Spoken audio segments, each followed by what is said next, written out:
Welcome to Design Your CEO Life. I'm your host, Shay Cannon. I have designed my CEO life to live and work my business from anywhere in the world. I started this journey in Belize. I've lived in Mexico a total of about 3 or 4 years, and I was in Buenos Aires, Argentina, a year and a half. I am truly living my best life just 3 blocks from the Caribbean Sea, but soon and very soon, I start my year-long tour of Southeast Asia. Exciting, right? In fact, this is my very last week in Mexico. I will love it. I will leave it, but I will be back, okay? Thank you for joining me as I share conversations, stories, strategies, all the things to help you to design your CEO life.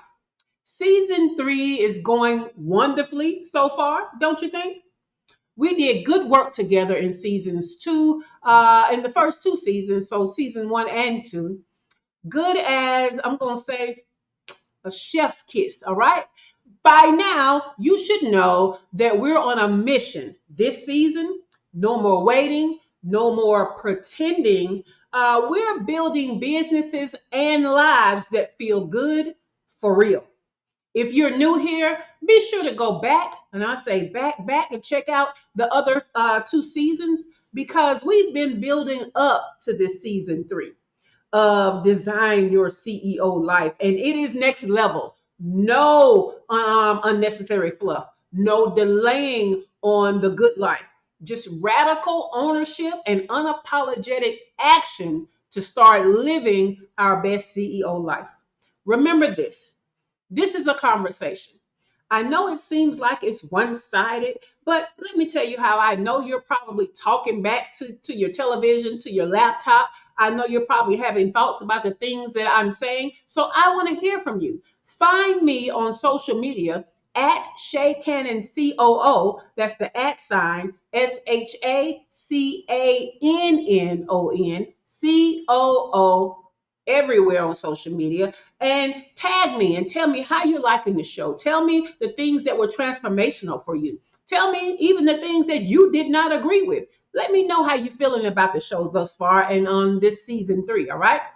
So, hey, you see the light coral logo, baby T. So it must be an odd numbered episode. That's right. We're on episode number 3. That's the double trays, episode 3, season 3. Get it? Anyway, I had to give this one the title of Do It Anyway. All right, let's get into it.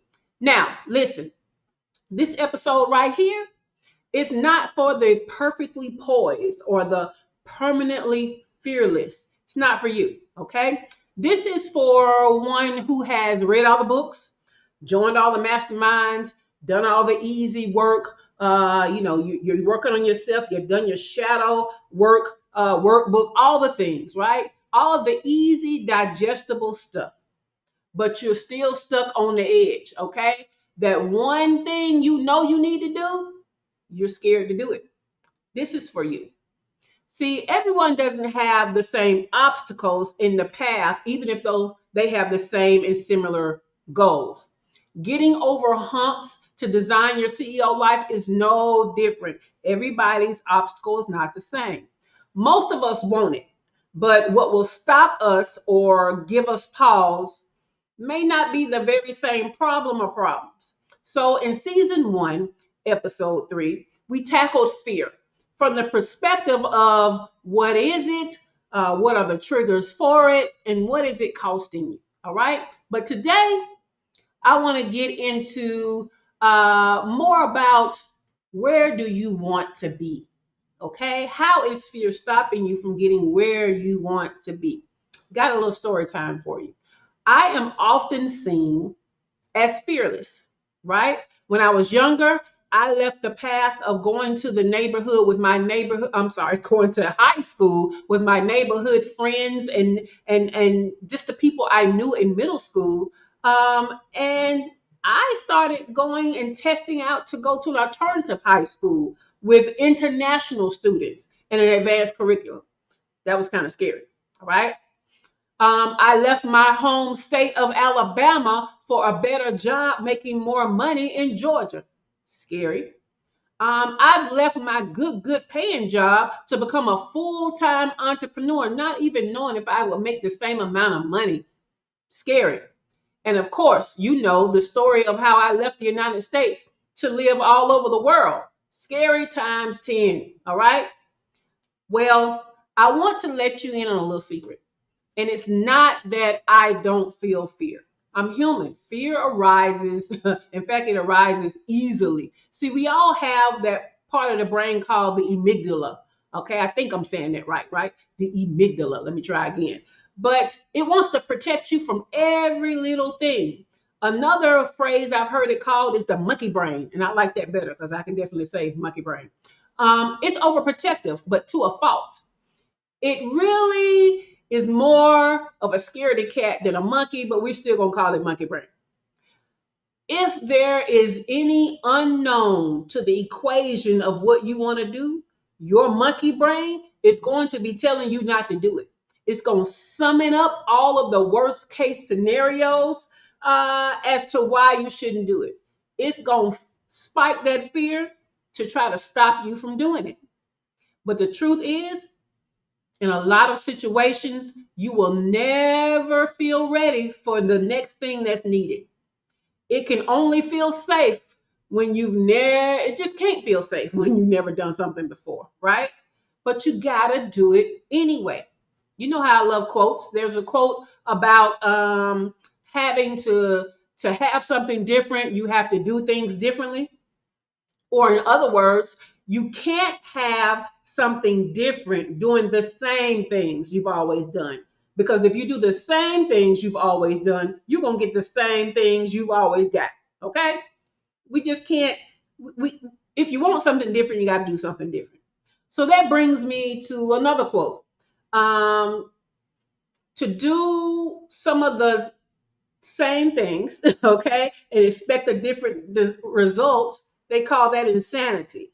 Now, I wouldn't go that far. I wouldn't go as strong as insanity, but it is extremely delulu, okay? It's delusional to think you can keep doing the same things but have a different result this time. I'm going to do the same thing, but I'm going to have a different, that's delusional. So to think that you do not have to change anything and you will magically have the life of your dreams, delulu, yeah.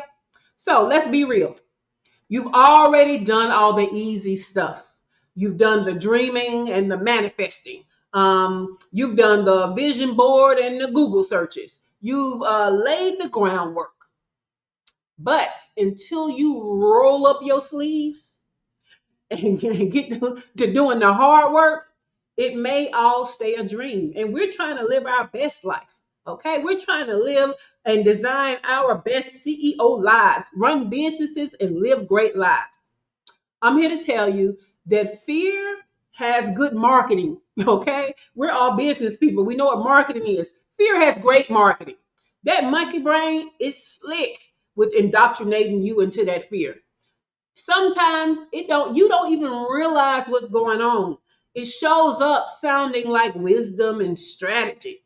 So it may say things like, hey, let's just wait a little while. Maybe we wait till May instead of doing it now. Or maybe it comes up as, let's just do a little more research just to make sure. It can also come up as, I'll do it once I'm done doing XYZ. Fear's marketing strategy is always built around delay and doubt. That's how the fear comes up. All right. And so sometimes we don't know we're operating out of fear, but if you look back and you see you're always putting it off, you see there's always a reason not to do it. That's fear. So how do you get out of it? How do you get untangled from fear? Well, you can't logic your way out of fear. And that's what a lot of you think you could do. Well, if I just go and get one more certificate, get one more session on great mindset, if I just buy this one more thing, if I do this one more thing. Yeah, but you can't logic your way out of fear. You have to actually do the steps for the thing. Okay? You have to do your way through fear. You got to do the thing. You got to do it anyway.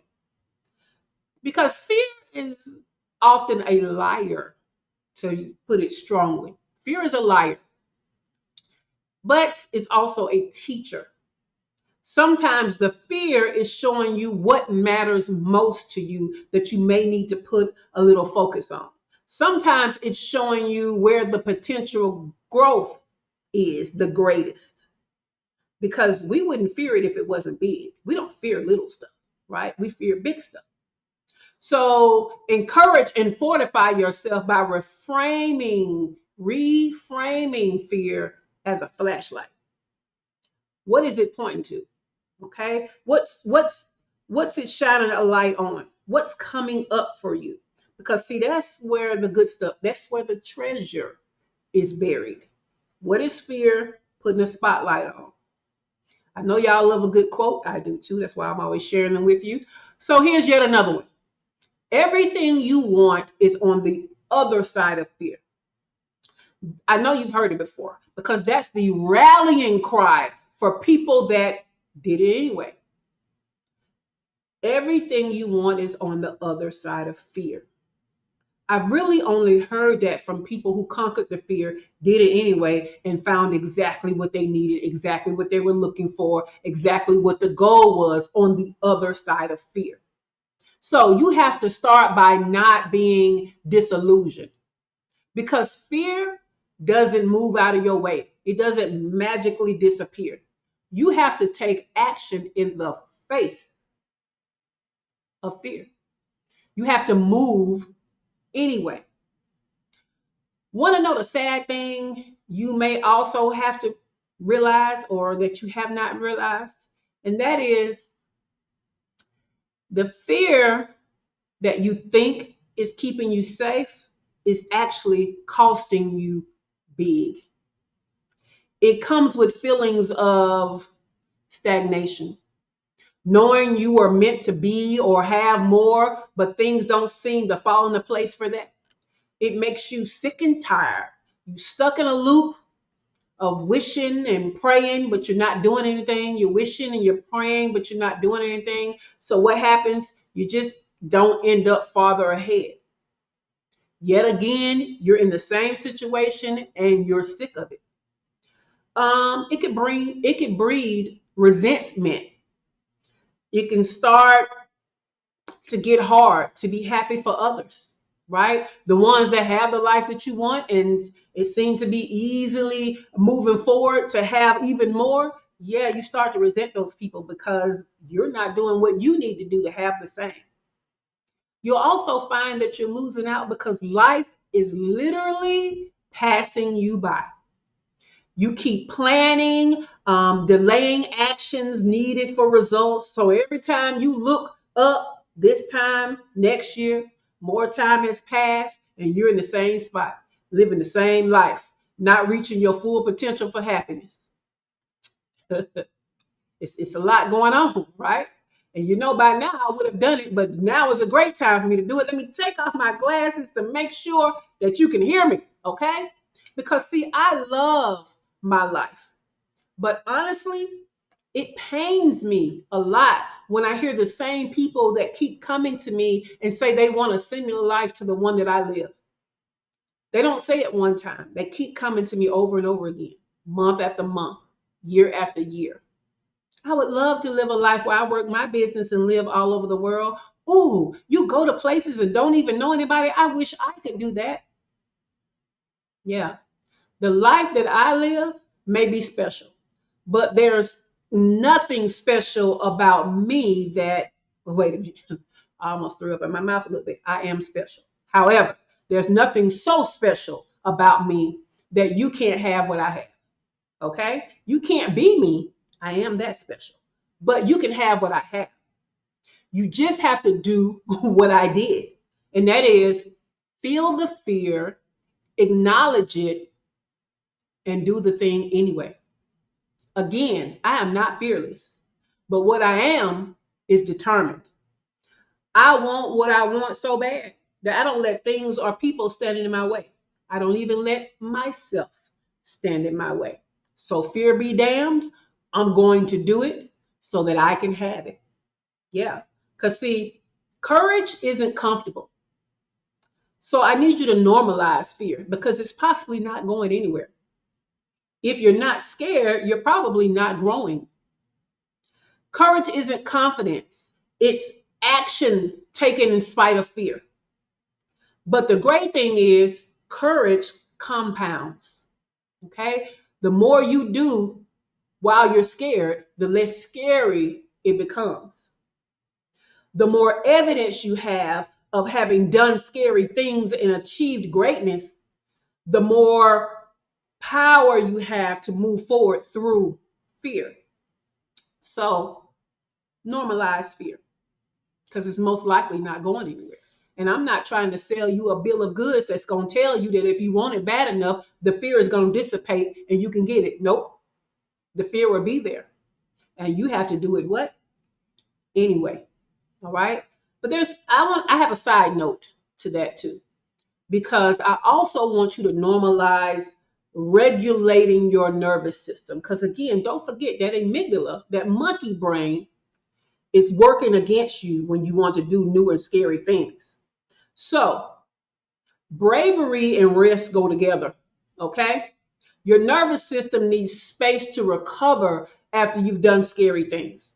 So not only should you do the scary thing anyway, you should celebrate that you did the thing, okay? No matter what the result is, whether it's exactly what you thought it was going to be, whether it's something else, or whether you gained a lesson of what not to do, we still celebrate doing the thing. But we also need to learn how to self-soothe after jumping and taking leaps because it's just important as the leap itself. We have to give ourselves rest. I can't tell you that enough. When we do big things, we probably need big rests, okay? Just wanted to throw that in there as a side note. One of my mentors is Lamar Tyler of TSP, Traffic Sales and Profit. And he always says, invest at the level you want to see results. Let that digest for a moment. Invest at the level you want to see results. Now, he was talking about business. Okay, he was talking about business, and he was talking about people that want to have, free technology running their business, trying to sell high ticket things, but you didn't invest in your own business at a level that you want people to invest in you. It may even be seeking the knowledge that you need and having to pay for big bucks for big knowledge, right? So that's what he was talking about. He was talking about business, but when you really think about it, it's life too. You have to invest in the level you want to see results. So vision without movement, it doesn't beget a better reality. It creates a better fantasy. Okay. So that vision is fantasy until you start doing things. We've all heard the biblical reference saying, the same thing, really. Faith without works is dead. But I want to get back to level of investment to match your desire. You can't just dream big. You have to move big. Look at your monetary spending. Look at your calendar and how you spend your time. Look at your energy. Look at your decisions. Are they in alignment with who you need to be and what you need to do in order to have what you say you want? Because, see, you definitely have to design your CEO life, but don't get stuck in the design phase. You don't get the life without big movements, and big movements can be scary. But you know what you got to do? Do it anyway. So, of course, I'm not going to leave you out there hanging and tell you how you got to do it anyway and not give you some type of support, some type of practical tools so that you can do it anyway. Okay. One of the things I want you to do now that you understand that fear is not going anywhere, it's going to be there. And the more fear you have, probably the bigger actions you have to take. But you can start doing what we call fear setting. And that's where you think about what is the worst case scenario. You don't think about this to further scare yourself or to talk yourself out of it. You think of the worst case scenario so that you can also think, how can I prevent it? How can I recover from it?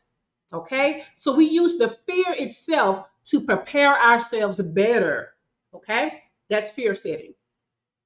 Another thing that you can do is when fear hits and something feels big, uh, announce that thing publicly.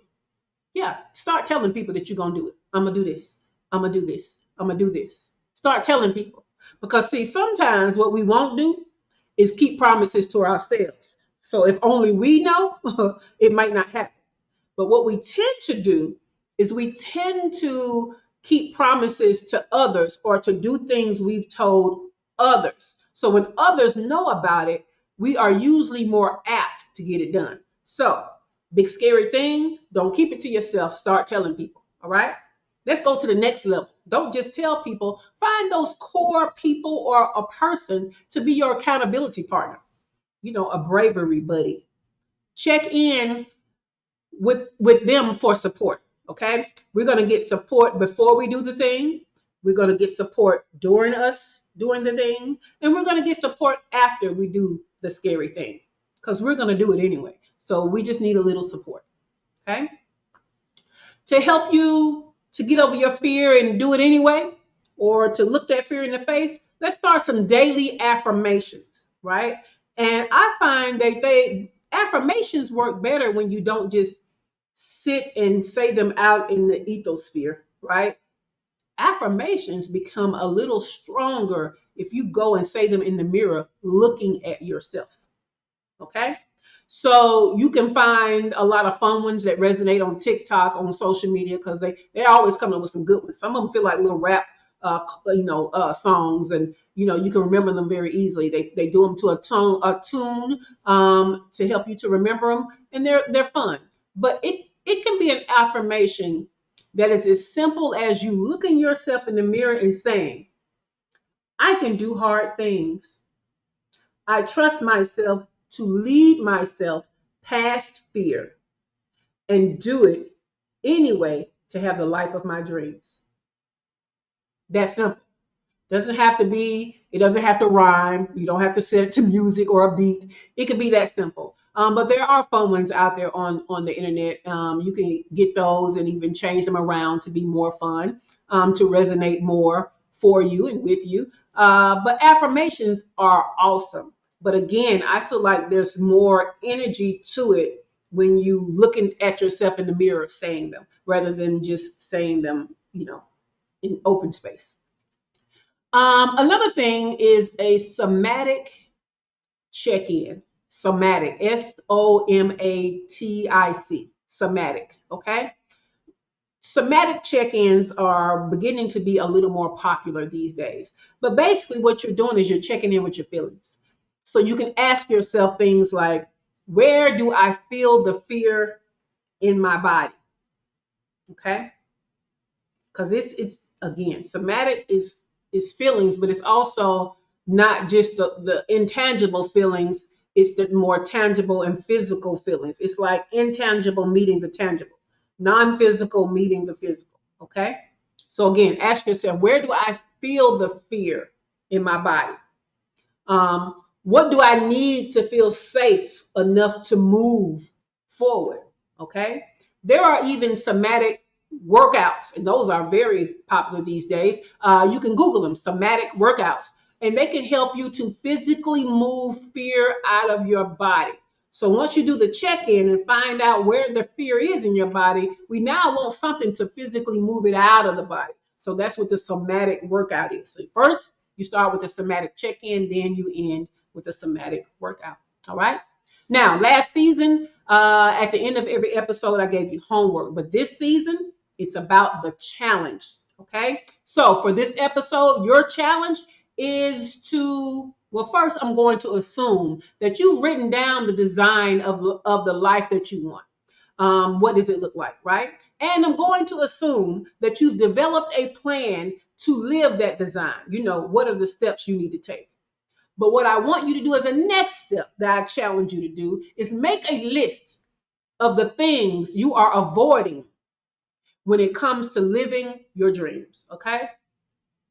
We'll call it your fear buster list. I love to name the list for you. So this is going to be your fear buster list. Everything that's stopping you from working the plan so that you have a better life, the life that you want, your CEO life. Okay. Then I challenge you to do one thing off of your fear buster list each week. Yeah, we're going to go weekly. Okay. Now, don't forget, when you've done the one thing from your list, I want you to celebrate and I want you to take a rest before the next week when you tackle the next fear buster. All right.